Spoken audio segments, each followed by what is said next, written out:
Boker Tov Yeladim.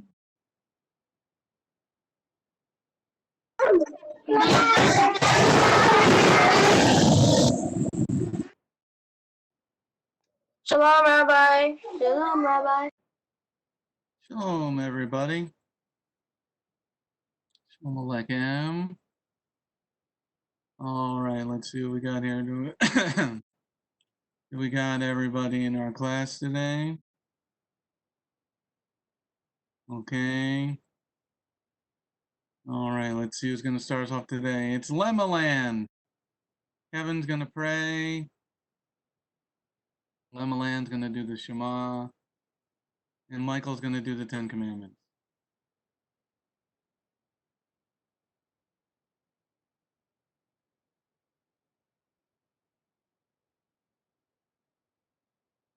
Thank you, Lord, for this day. Thank you for everything.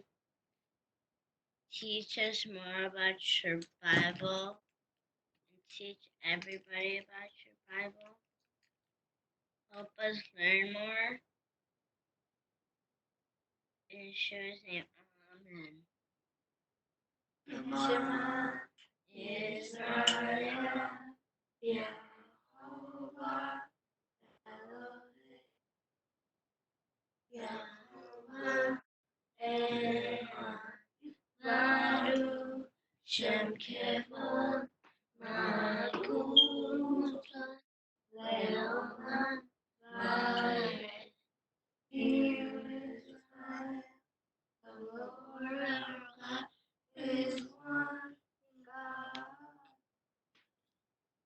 I am the Lord, the God who brought you out of the land of Egypt. Don't make any idols. Don't make godly and vain. Keep the Shabbat holy. Honor your father and mother. Do not murder. Do not commit adultery. Do not steal. Do not lie. And do not covet.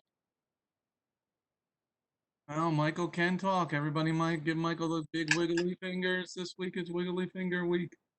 Alrighty. So now, who wants to read this morning? Yadiel, verse 29. Shemo 14, verse 29.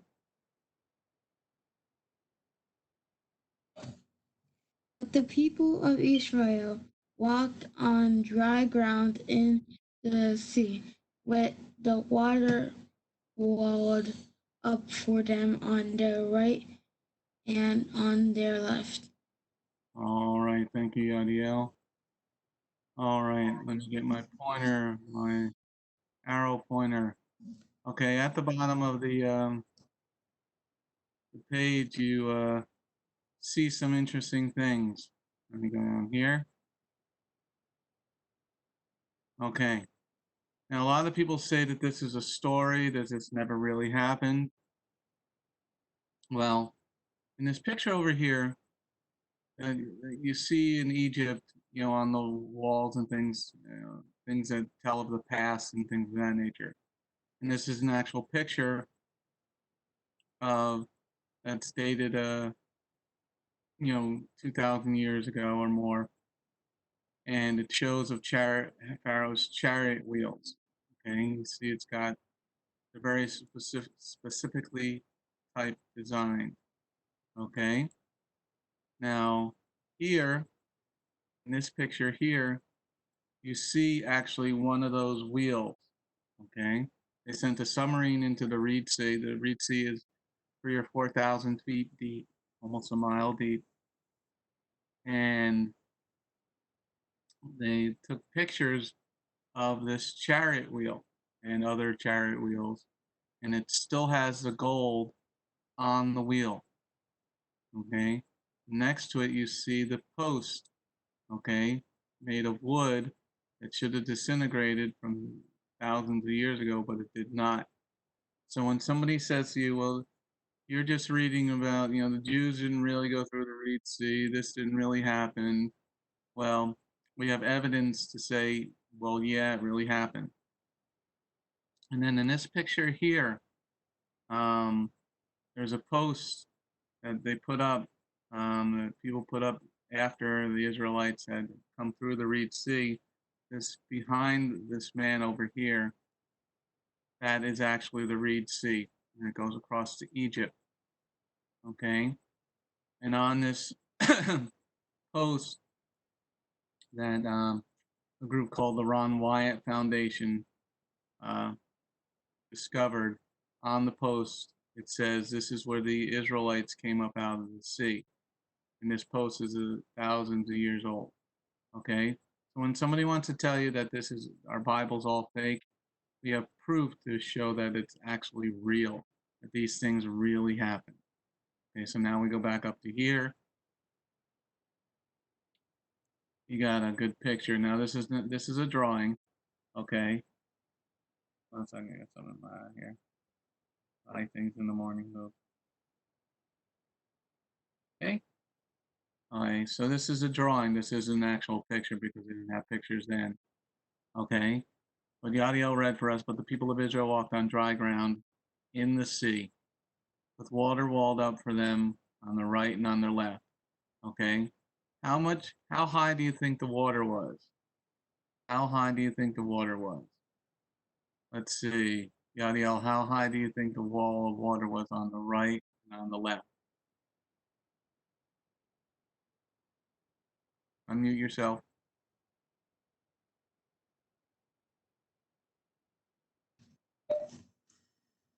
Like 8 feet. 8 feet? Why do you think 8 feet? Because on the picture here, it doesn't look that tall. Looks like I can swim in it. Do you think it looks like 8 feet? Okay. Okay. Let's see here. Let's see. Riet, how deep do you think the water was? It's probably like probably about like 10 feet. 10 feet? Why do you think 10 feet? Or That's 50 maybe high. 5 to 10. I don't know. What'd you say? Maybe 5 to 10. Like, because I'm pretty sure, I think that the reason, well, yeah, maybe, yeah, I don't know. I'm thinking like the reason, um, the, the waters need to be spread was probably because the waters were deep and they could probably drown if, if they had to cross over and the waters weren't, spread. Okay, so you think 5 to 10 feet. Marley, what do you think? 20 to 50 because a sea is deep. I mean, 50 feet isn't actually too deep. And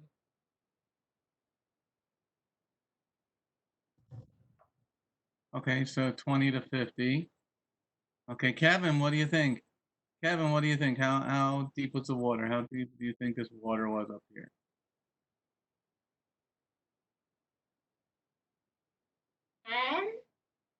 10? 10 feet deep? Yes. Why do you think only 10 feet deep? Marley just said 50. It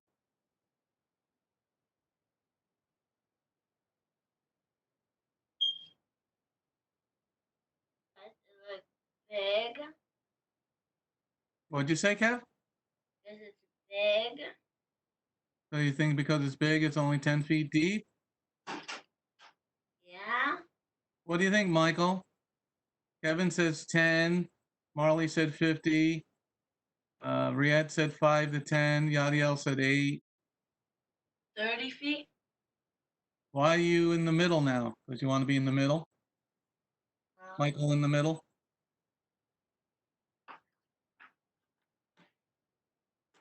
It was big. What'd you say, Michael?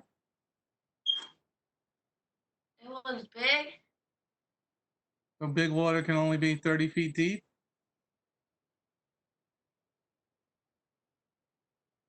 It could be high. Okay. What do you think, Brian? 40 feet. Why are you saying 10 feet higher than Michael? Because I think it could be a bit deeper. Okay, why are you thinking it's 40 feet but not 50 feet like Marley? Because they have the floor. It could be a little bit more deep. Okay. What about you, Jeanette? I think it's 50 deep too. How much? 50? 50? So you're going with Marley, Miss Bobblehead 1 over there? Yes. Why are you going with Marley? She's a bobblehead. Because it seems like it's big, like large. So the ocean's pretty large. You know, you only think it's 50 feet deep, the ocean? Maybe more because some fishes live deep in the ocean. You know, you got the whales, they're bigger than 50 feet, right? Yeah. So like 100. Okay. Jennifer, what do you think? Maybe like I think it might be more higher, like 60, like 70 or 60. 60 feet deep? You're thinking 60, so you're going the highest so far? Yeah. Why are you going to the 60 feet deep? What's making you think it's 60 feet deep? Because like I think it was more like higher, like the picture looks like higher and more bigger. Like yeah, it was So you more. think the ocean is only 60 feet deep? It could be more higher. Well, how much higher? 65, 70, 80. 73, 80. Whoa, that's pretty deep. You think you can fit a submarine in 80 feet of water?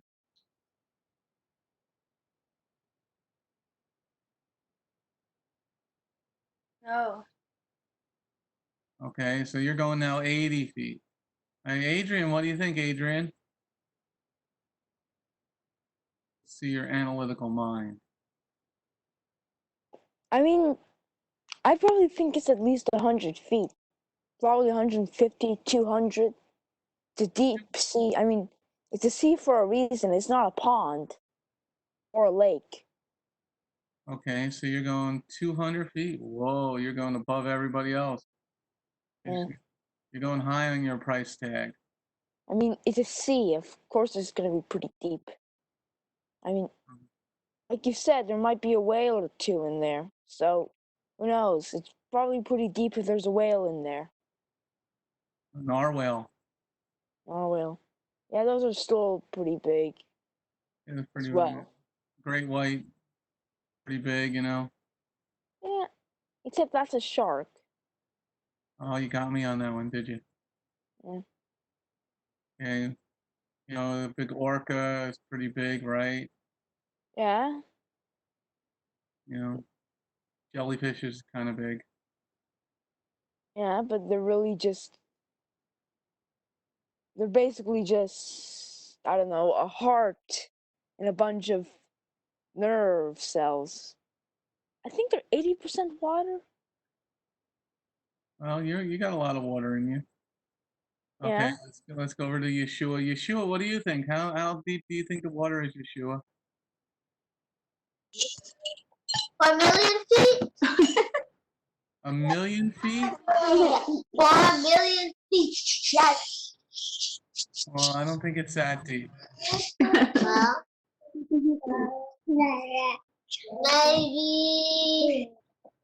maybe it's the size of a house. Everybody else, you gotta shut up. I can't hear Yeshua. Maybe it's the size of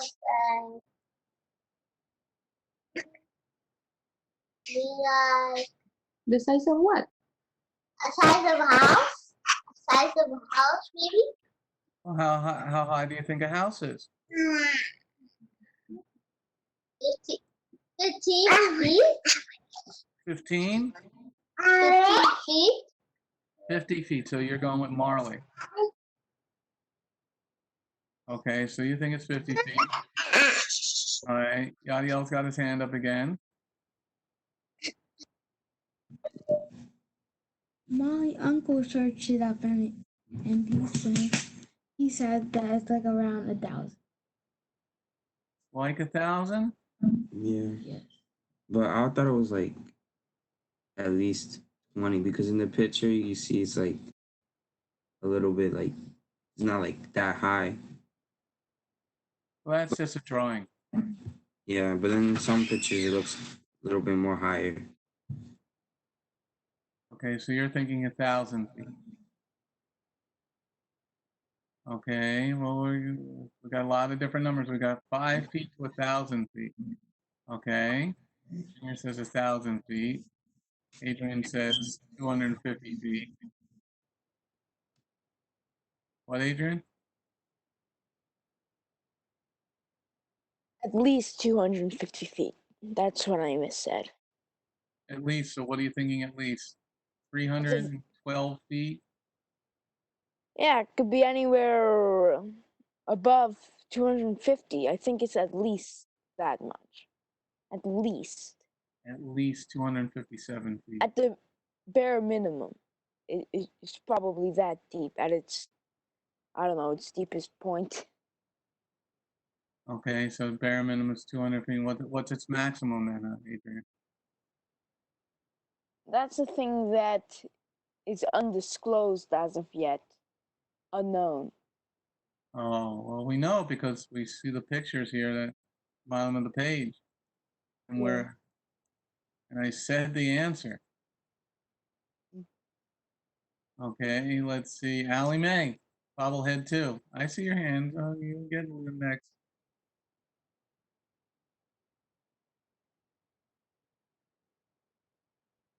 Bobblehead 2, what's your answer? Hmm.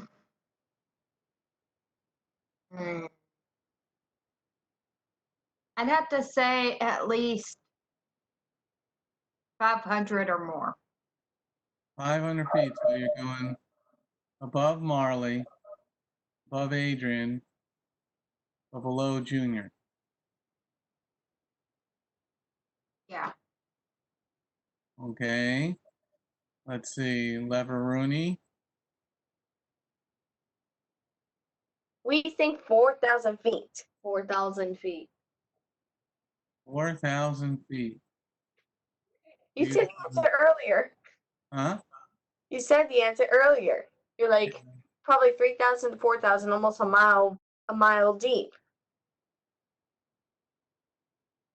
No, I said 3,000 feet, almost a mile deep. Okay. These wheels were found in 3,000 feet of water. Everybody, 3,000 feet of water. They sent one of those little dolphin submarines down there. They're called dolphins. Okay. For 1 or 2 people in the submarine, and they sent it down. And they found a lot of interesting things. And they found these chariots and this host of a chariot here that's still amazingly preserved because God said his word will not come back void. They found this, and all the literature that I have is in 3,000 feet of water. As we go up to the picture at the top, when it says that the water walled up for them on their right and on their left. It more looks like this other picture. Okay, you're going in there. You're on either side of you. It's 3,000 feet of water. Okay, so God, that'd be kind of scary, right? You got to walk through that 3,000 feet of water. Okay, think of something like the size, I think, of the Empire State Building. Okay, I think it's on like 3,000 feet high. So on the right and on your left, there's like all that water, like you're walking through. You're in New York City, those tall buildings, and all that is being held up by God. All that water. Okay. So now we move on to the next lesson for today.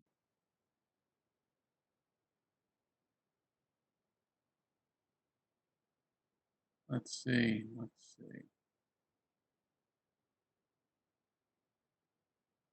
So now the Israelites are walking in the desert, and the desert, get kind of thirsty. All right. So who wants to read this part? All right, Lev. Oh, yeah, Lev, you read verse 25 and 26, please. Moshe cried to Adonai, and Adonai showed him a certain piece of wood, which he threw it into the water, made the water taste good. There Adonai made laws and rules of life for them, and there he tested them. He said, if you will listen intently to the voice of Adonai your God, do what he considers right. Pay attention to his mitzvot and observe his laws. I will not afflict you with any of the diseases I brought on the Egyptians, because I am Adonai your healer. All right, thank you very much, Lev. Okay, so we're going to work on the first sentence, the first verse, 25 first. Okay, so we got over about, it says in the scriptures, 600,000 men, not counting women and children. Okay, so there's a lot of people, maybe up to 6 million people that are in the desert. And you're walking from Egypt to you're walking from Mitzrayim to Canaan. You're gonna get kind of thirsty. How many people drink a lot of water during the day or something? Drink all during the day. Okay, you drink a lot of water. Allie, you don't drink during the day? No, you don't. You don't drink water during the day. You just drink milk or soda all day long. I do drink water. I just don't drink a whole bunch of it. Like it's like I forget to drink water, and then I get dehydrated and stuff. Well, that's not good for schoolwork, because your body needs stuff to keep working. All right, so you got all these people walking through the desert, and where are they going to get water from? Where are they going to get water from? Was there any Walmarts to stop and get cases of water? No. Yada, where are they going to get water from? Water themselves, water their flocks, or their animals? Where are they going to get this water from, Yada?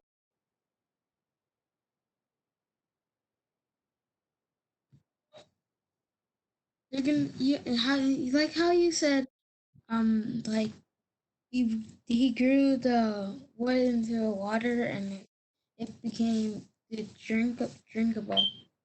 That's how they got water. Where did they get the water from?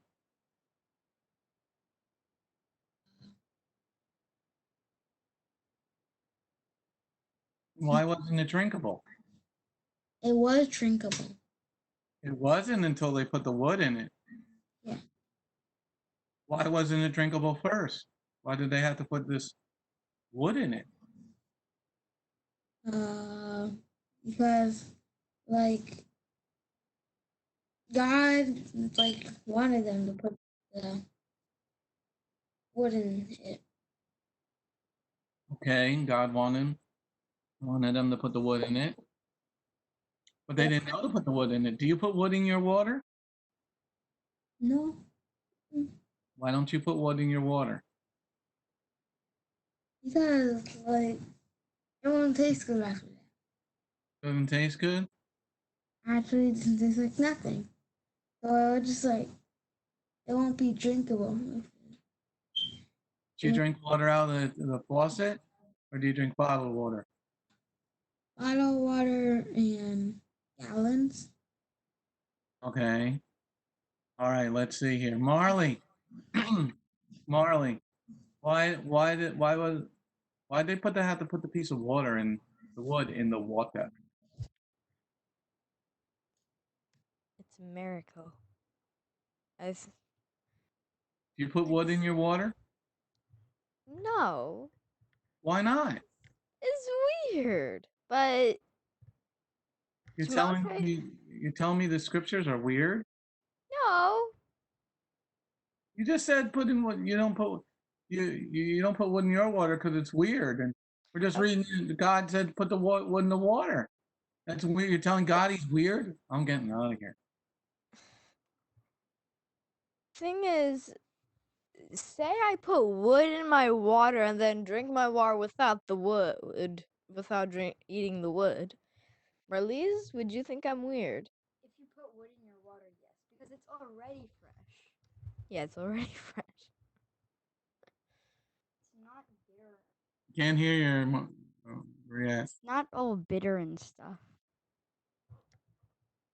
Okay, so you only put wood into bitter water? Well, I mean, like, the water we drink, it's safe to drink without wood. You drink water out of the faucet? No, we use a dispenser that like it's like a water filter. Yeah. So you got a water filter, so they didn't have a water filter because the water was dirty, so God said put the wood in the water. Well, it was a weird request to Moshe. Like, Moshe would have been like, put wood in water? Oh well. But it was a miracle. I'm not understanding this miracle, Marley. It's confused me. You confused me. You said it was weird, and you told God he was weird. That's not what I'm trying to say. People would think I'm weird. Well, Please. you're a bobblehead. Of course we think you're weird. Riette, don't you think she's weird? Sometimes, yes. Well, see, your sister thinks you're weird. Mm. Adrian, do you think Marley's weird? Just give me a thumbs up or thumbs down. He's giving a gigantic thumbs up. All right, let's see. Yeshua's got his hand up. Yeshua, what do you? Isn't this why? Why do we put the wood in the water? Why do we put the wood in the bitter water? My great grandma's and made a big clay jar, and they put water, and then they put like for the water don't taste like dirt. They put a piece of stick of wood for it tastes good. At your grandma's house? My great grandma. I wasn't born yet. So at your great grandma's house, they got dirty water, and they put something in the water, and it made the dirty water. No, they made big clay jars, and they put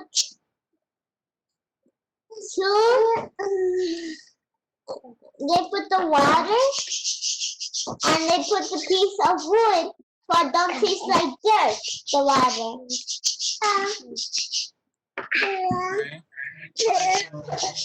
Okay. Something in the water. Okay. Let's see here. Junior, don't you think this is kind of weird, man? You know, they got this water, it's bitter water, and God says put the wood in the bitter water.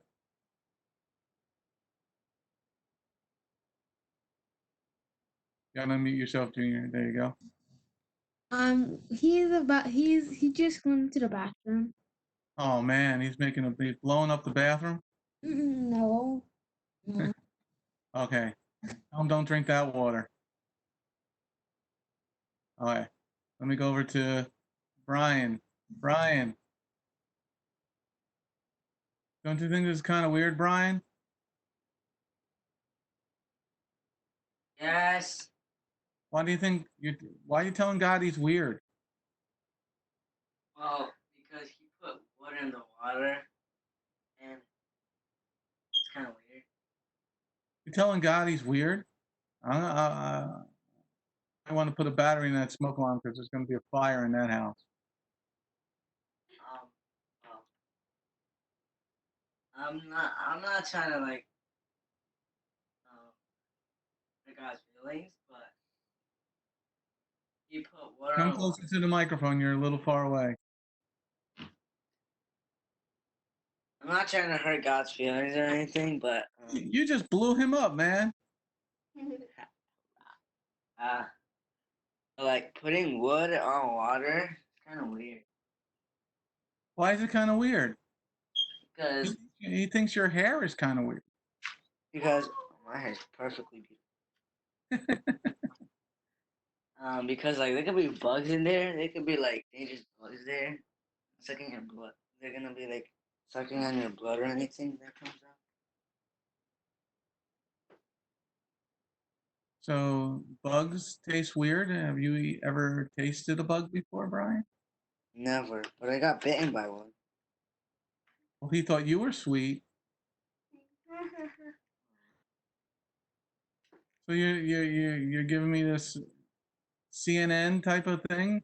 You've never tasted a bug before, and you're saying they taste weird? Yes, I haven't tasted a bug. It But you could. just said bugs taste weird. I don't know. People have told me they taste bad. Oh, okay. So do you think it's kind of crazy to put this piece of wood in bitter water, and then Yeah. it'll taste sweet? Yeah, that is kind of. What do you think, Jeanette? Brian's telling the Lord he's weird.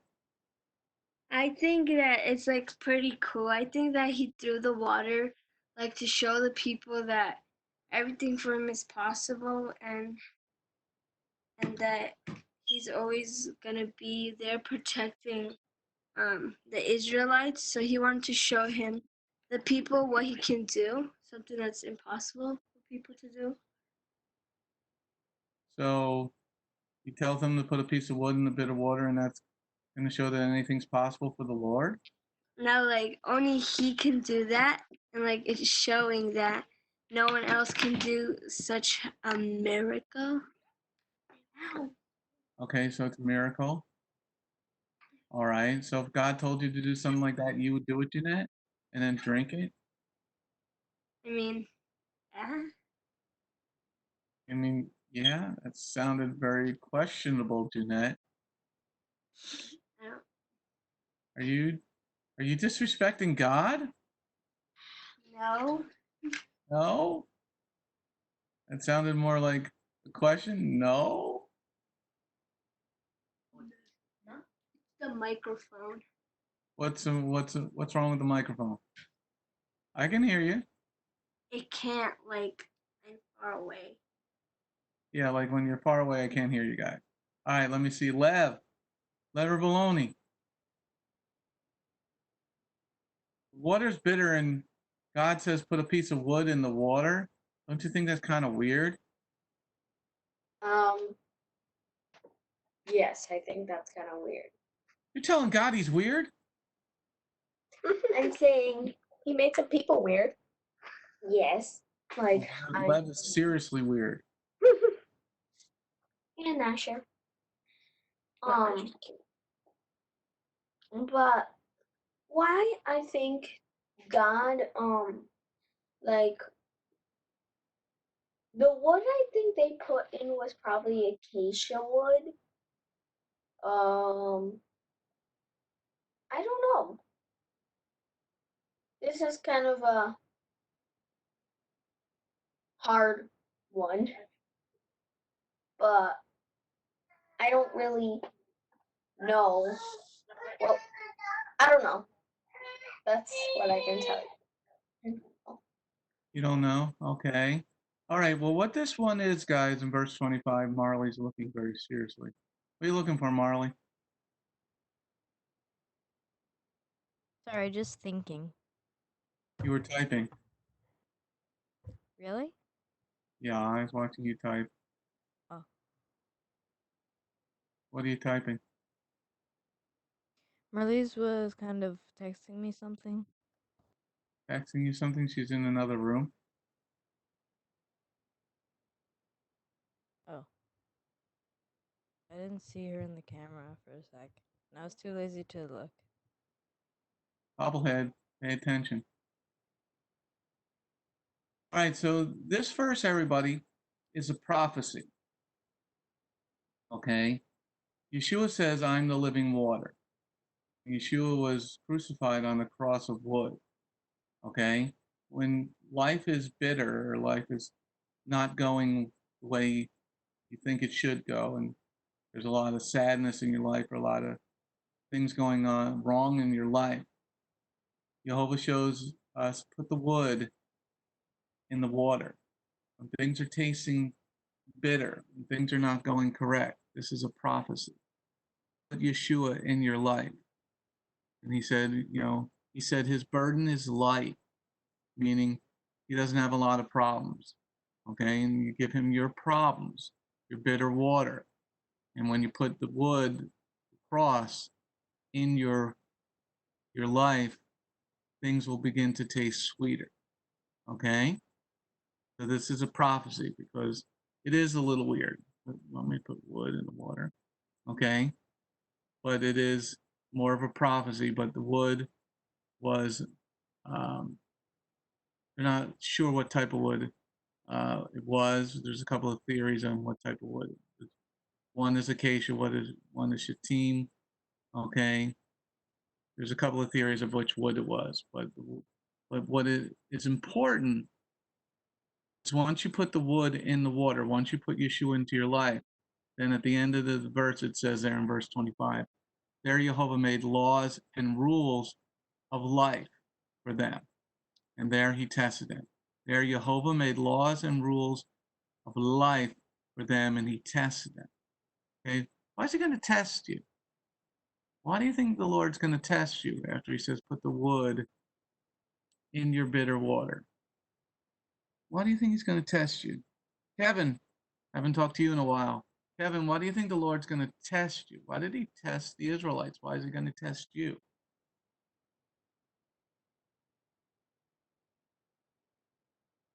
Because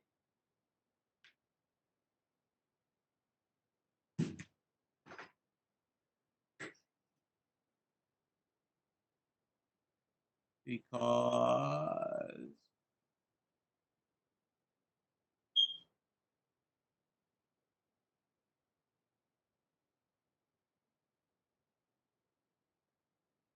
are you there, Kevin? Earth to Kevin. Earth to Kevin.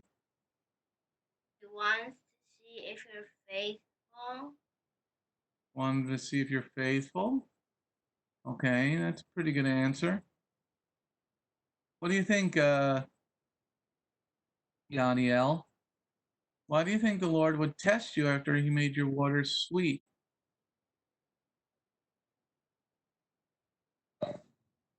Like, see if you trust him. Like, see if you trust in him. What do you mean we'll see if you trust him?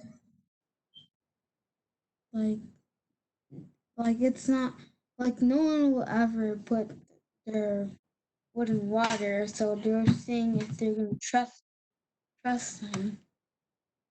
Well, they put the wood in the water, and then it says Jehovah made laws and rules of life for them, and there he tested them. So why is he going to test them after he made the water all sweet? Mm-hmm. Maybe like it's like they're thankful. They're saying if they're thankful. Okay, to see if they're thankful. Well, we're getting there. We're on a journey. Let's see, Adrian. Adrian, why do you think he said right after he makes their water sweet, then he made laws and rules of life for them, and there he tested them? Why is he going to test them? Wants to make sure that they're completely faithful, that they truly do trust in him, because up until that point, they've complained and moaned. I mean, Moses is probably exhausted from it all, after all. So, yeah, I think that it would be a good idea to test them to make sure that they're serious and if they really do trust him. How is he going to test them? I mean, he's going to test if they're going to do this thing that he tells them to, Well, they already put whether the or wood not they'll actually do it. Well, they already put the wood in the water. So it says, and there Jehovah made laws and rules of life for them, And there he tested them. Well, what's the test going to be on? Don't you want to study for the test? Well, yeah. I mean, yeah, I'd want to study on a test. The problem is that on this test, you really can't study for it because it's out of nowhere, out of the blue. Well, no, it isn't. If you read verse 25 for us, Adrian. Okay. Moshe cried to Adonai, and Adonai showed him a certain piece of wood which he threw into the water and made the water taste good. He tested them to see if they'd follow what he said. If Well, they you do, didn't finish reading the verse. repeat that? You didn't finish reading the verse. Oh, I didn't? There Adonai made laws and rules of life for them, and there he tested them. What's the test going to be on? Just follow the progression of the verse. What happens first? Well, let's see. What's step number 1? The first one is hearing the Lord. The next one is preparing to do it, and the last one is doing it. Okay. If you don't do it, I mean, you don't trust God really. I mean, how can you say you trust God when you don't do what he tells you to? Okay, we're getting there. We're getting there. Let's see. Bobblehead 2, Alley May Radio, AMR Radio. What's the progression? What's the step progression in verse number 25? Reading comprehension. Huh? Reading comprehension. Let's see if you comprehend verse 25. Well, first would be Moshe cried to Adonai. Okay, step 1. And then second would be Jehovah showed him a certain piece of wood in which he threw into the water to make the water taste good. Step number 2. And then there was the laws and rules that he made for them and that he was going to test them and tested them. So is that two steps or 1 step? That would be one step. Okay. So he made laws and rules for life. And there he tests him. So that's 1 step. That's not 2 steps.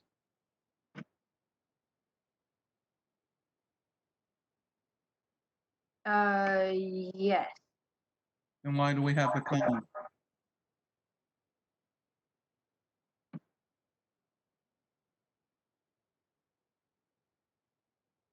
I guess to separate them. I don't know. So what's the comma's purpose in language arts? It's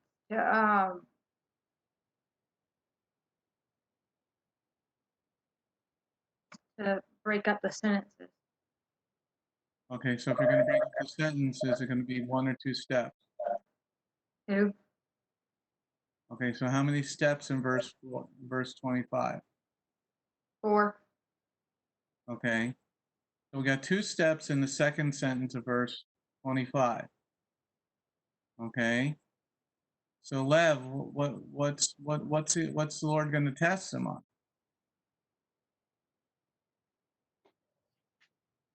Well, the people Well, well, the people of Israel, what God's gonna test them about is like that.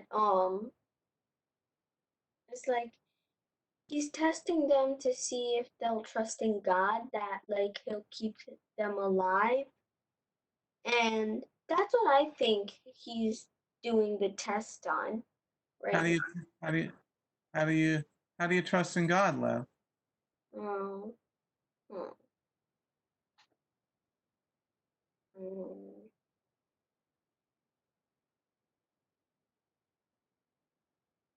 Well, for keeping safe at night.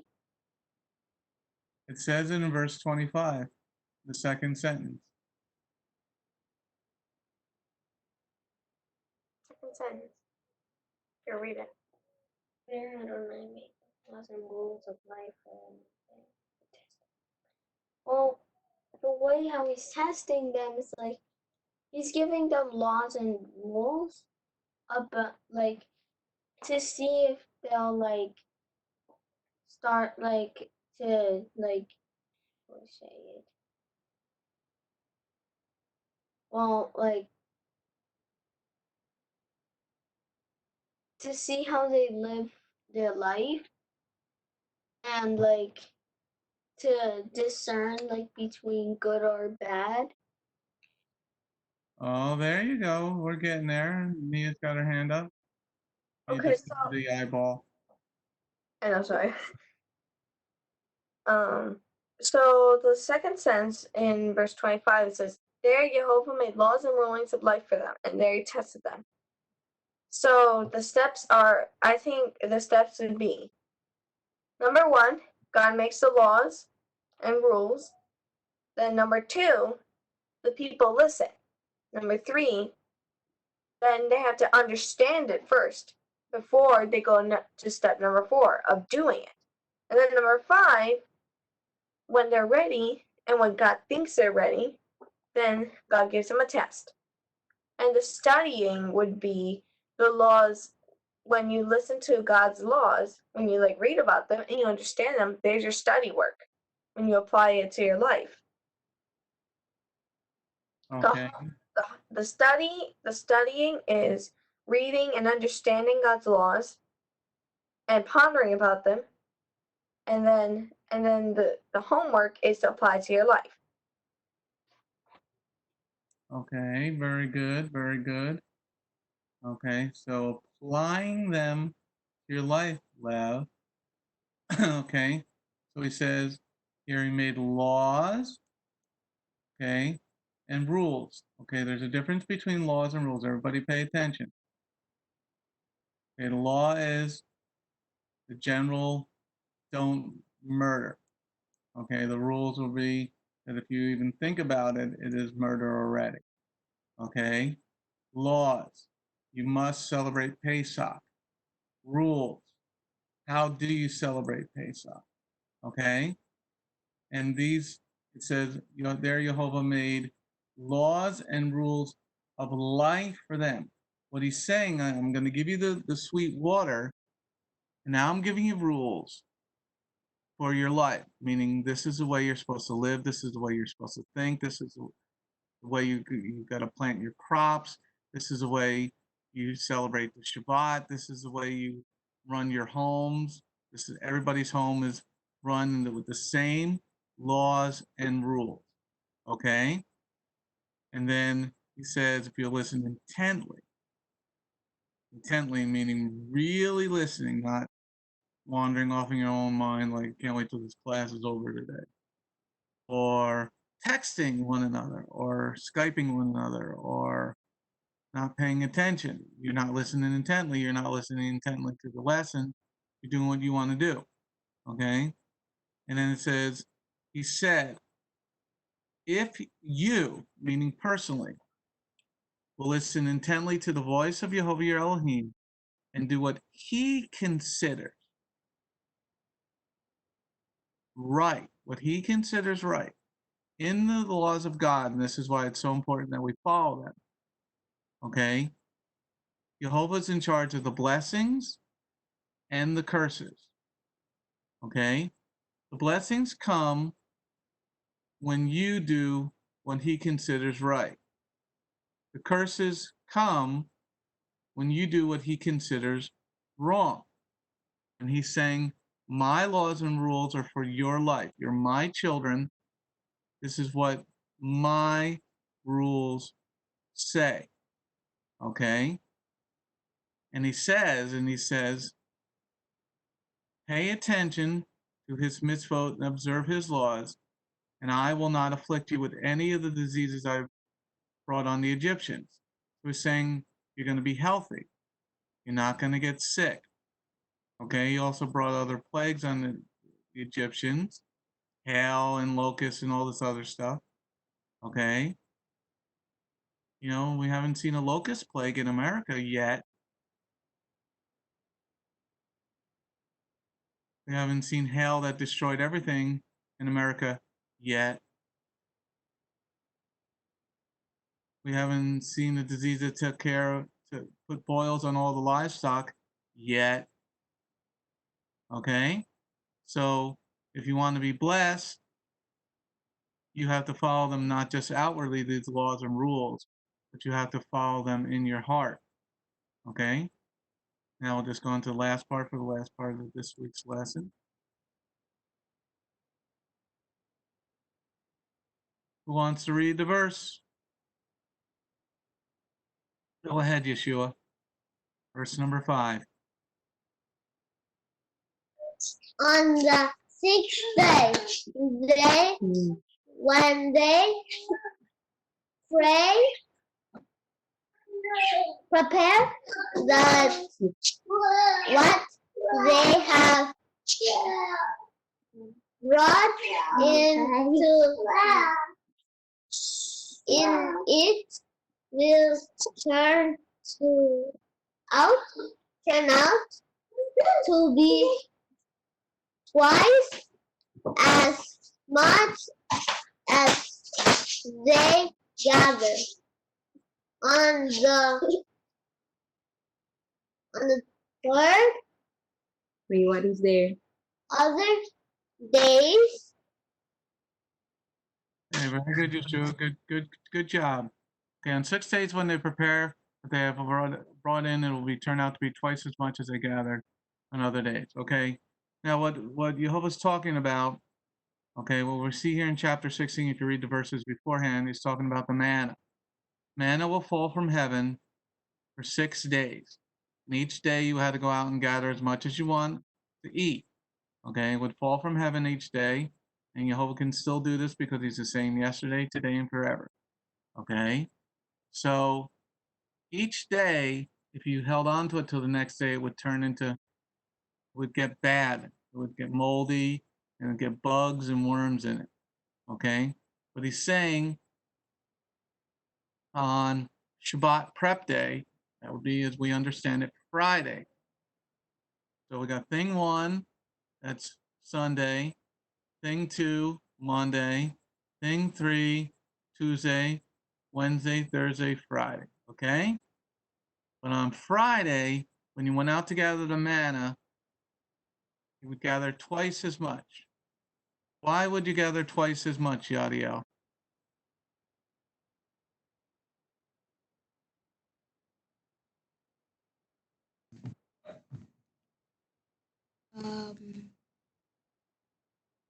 I don't really know. Okay, well, listen up. Riyadh, why would you gather twice as much on Friday? Because you can't gather it on Saturday. Why not? Because it's actually like work to like gather them up. So It's you like have to work? prepare them. So you have to prepare them in advance on Friday.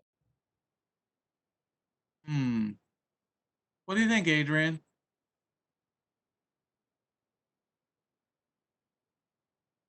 I mean, yeah, I mean, it depends. After all, repeat that? Depends on what? It depends on, I mean, what it says, what it doesn't, whether what it says applies to us, which it does. I mean, we're gonna get stoned if we pick up sticks. They're talking about sticks there? Yeah, because I believe that there was that guy that got stoned for picking up sticks on the Sabbath, right after the, you know, the Sabbath announcing of the Sabbath. Well, we're not talking about that. Yeah. talking about this About the verse seven. this verse that you weren't listening to. And you gotta prepare as well. I read it. I did. You gotta prepare. Got food ready beforehand. Get the house in order beforehand. Leave any fires on overnight because you can't light a fire on Shabbat. There's a lot of things you'll have to prepare. You didn't light a fire on Shabbat. What if you're cold? Well, you better get some extra blankets. Is that what this is talking about? It's the amount of manna on the 6th day is twice as much. Because on the 7th there will be no manna, so they have to have double the manna so that they can make it through 2 days instead of just one. I was asking a question about lighting a fire to keep yourself warm on Shabbat. Is that forbidden? Yeah, that's forbidden. Where does it say that in chapter 16? Why was there only one man picking up sticks? Well, the guy picking up sticks, apparently this was right after it was announced that the Sabbath will be done. You're listening to some rabbis that are making things up. And let's see if Ellie Mae can explain it. Now listen up so you don't get twisted by some Talmudic garbage. Ellie Mae, then Mia.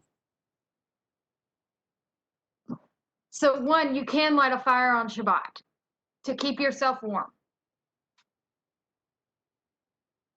And how do you prove that?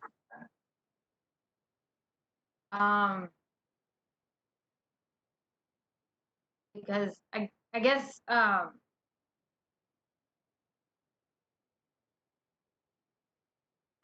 haven't read the scripture that it's in, but I know that you can keep yourself warm, and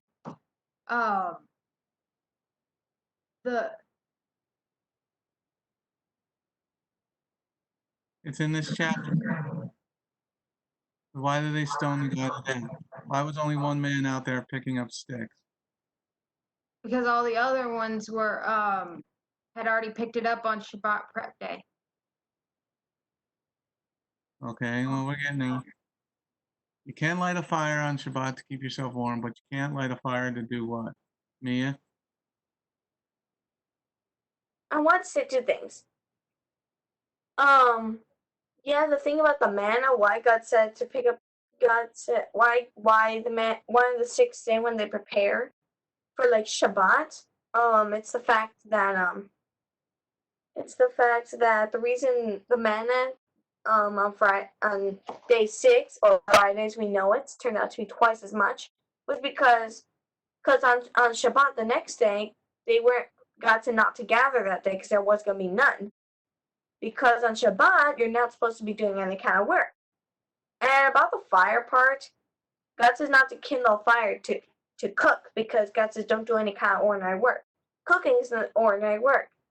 Yeah, people might say, "Oh, but what about lunch and dinner? I had to cook for that." That's why they had to do the preparation the day before. That's what Shabbat preparation day or Friday is about. That's why Thursday is also shopping day if you need to. Yes, there's a shopping day. Okay. All right, so you can cook. You can't cook on Shabbat. You can light a fire on Shabbat. Keep yourself warm. You can't do any work on Shabbat. Okay. So the rabbis don't read the chapter 16 in context. The Lord goes on a whole rant about not preparing. Okay, the man was, if it was cold out, then everybody would be picking up sticks. It meant light a fire. Okay, there was only one and he was working on the Shabbat. Alrighty, now it's time to close our class. I'm thinking of a number from 1 to 10. Yadiel gets the first shot, 1 to 10.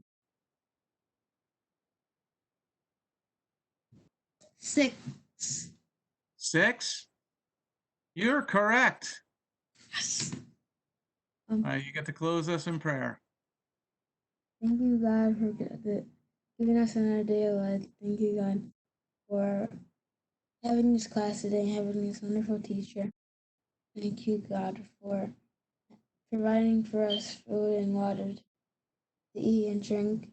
Thank you, God, so that we have the strength to do our work today. Amen. Amen. Have a great day, guys. Shalom.